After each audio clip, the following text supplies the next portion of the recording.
It's all covered in today's China Truths. It started as an ordinary rainy evening, nothing unusual for central China. But within hours, the skies over Hubei turned into a monstrous storm, unleashing a fury no one could have imagined.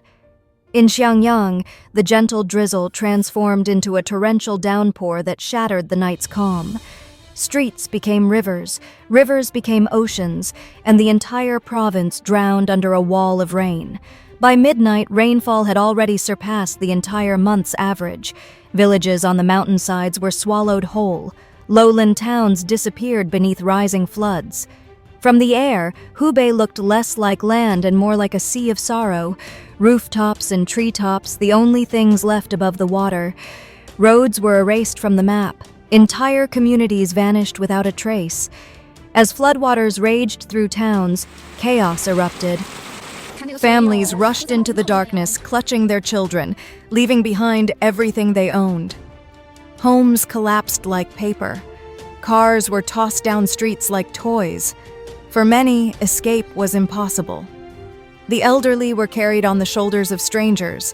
Others climbed to rooftops, praying the water wouldn't reach them next. In schools, chaos turned to panic as classrooms filled with water in minutes.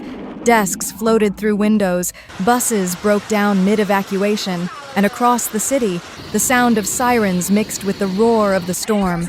All order was gone. Only the will to survive remained. But for those living deep in rural valleys, tragedy came without warning. No alarms, no rescue, no time. Rivers, swollen from weeks of rain, suddenly exploded from their banks, wiping out farms, homes, and lives in a single sweep. Fields that once fed families became underwater graves for livestock and livelihoods alike. As the night dragged on, the state rescue teams struggled to respond. Their movements were slow, coordination weak, and many areas were left without help for hours. By the time aid finally arrived, countless people had already vanished. Entire families were swept away, while survivors waited in vain for rescue. Each delay cost lives, and the silence that followed was heavier than the flood itself. Drone footage revealed scenes too devastating to believe. Towns turned into lakes, cars stacked like debris, bridges torn apart.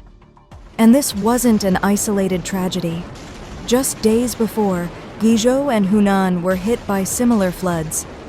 It's as if southern China is trapped in a cycle of destruction that refuses to end.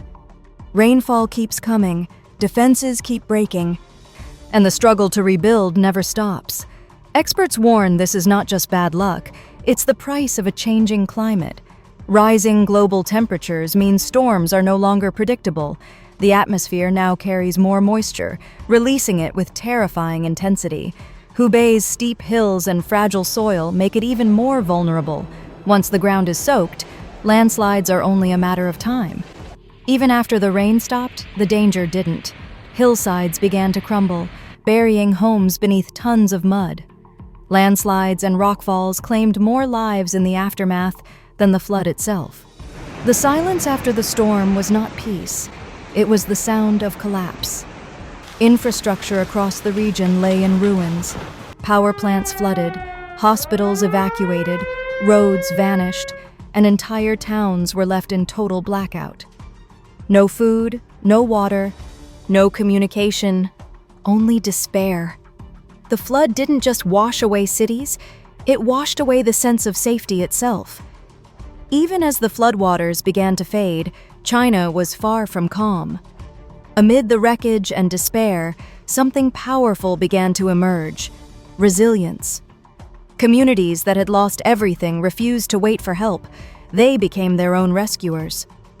Across Hubei, the sound of sirens mixed with the cries of neighbors digging through debris, using shovels, buckets, even their bare hands to save others. Ordinary people formed human chains to pull the trapped from rising waters. Farmers, shopkeepers, and students worked side by side through the night, sharing food, blankets, and courage. While official rescue teams arrived slowly, it was the people themselves who kept hope alive. Makeshift command centers were established overnight. Schools, temples, and government offices transformed into emergency shelters.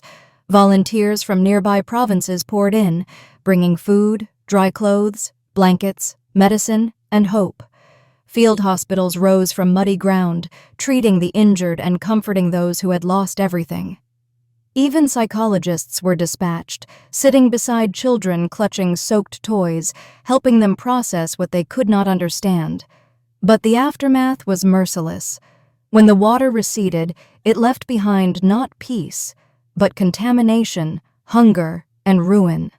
Homes were coated in black mud. Wells turned toxic. Crops that survived the floods began to rot under disease and heat. Food prices climbed as farmers watched their livelihoods vanish beneath the silt. Yet, in the middle of destruction, life stirred again. Brick by brick, neighborhoods began to rebuild. Teachers returned to classrooms under tents. Neighbors shared meals cooked on broken stoves. Small businesses offered free meals, and restaurants reopened just to feed the rescuers. In streets still damp with mud, you could see people helping strangers they had never met before. Amid the sorrow, a different kind of strength took root, one born from unity and survival. Still, this disaster left a haunting message. It tore open the illusion of safety, showing that not even China's rapidly modernizing cities are ready for the storms of a changing planet. It exposed cracks not just in dams and roads, but in systems meant to protect lives. Early warnings came too late, floodgates broke too soon, and the weight of unpreparedness was paid in human lives. Rebuilding will not be enough. China now faces a painful truth. It must completely rethink how it confronts the wrath of nature. And nature wasted no time in reminding them. Just days after the floods, as rescue teams were still drying their boots, Beijing, the political and cultural heart of China, faced its own shock. The capital, long used to strange weather patterns, was suddenly ambushed by one of the fiercest hailstorms in memory. The gray sky darkened without warning. Winds howled like a beast, and then came the ice. Thousands of hailstones hammering the city like bullets from the sky. Some were the size of peas, others as large as ping-pong balls. In seconds, the noise was deafening. The rhythmic clatter of ice on metal roofs, the shattering of glass, the metallic clang of car alarms, all fused into a single roar of chaos. Within minutes, Beijing's bustling streets turned ghostly white. The capital looked as if winter had returned overnight. Commuters huddled under bus shelters that groaned under the assault. Trees bent, awnings collapsed, and cars were left pockmarked like they had been through battle.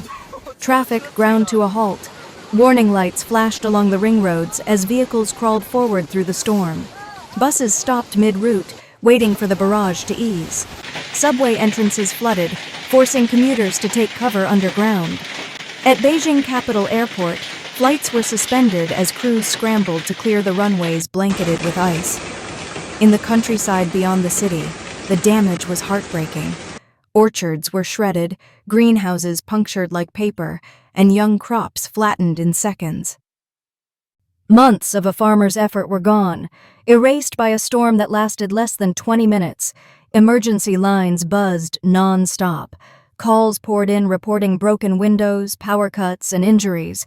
Firefighters rushed through icy streets to clear hail from intersections, while sanitation workers shoveled ice piles taller than themselves just to let ambulances through. Meteorologists later explained it with science. A surge of warm, wet air was forced upward by a cold front, spawning a monstrous cumulonimbus cloud. Inside, young hailstones were tossed up and down through layers of freezing air until they grew too heavy to stay aloft. And then gravity did the rest. A perfect storm, born from chaos. Hospitals across Beijing braced for the wounded. Dozens arrived with cuts from shattered glass, bruises from falling hail, and sprains from slipping on flooded pavements. Authorities urged everyone to stay indoors, unplug electronics, and avoid puddles that might hide live wires. The hail passed as suddenly as it came. But when the ice melted, it left the same message the floods had carved into Hubei's soil. Nature's anger is growing, and humanity's defenses are still far too weak. No city, no matter how strong, is truly safe. When the storm finally calmed, Beijing woke up to a city that barely looked like itself.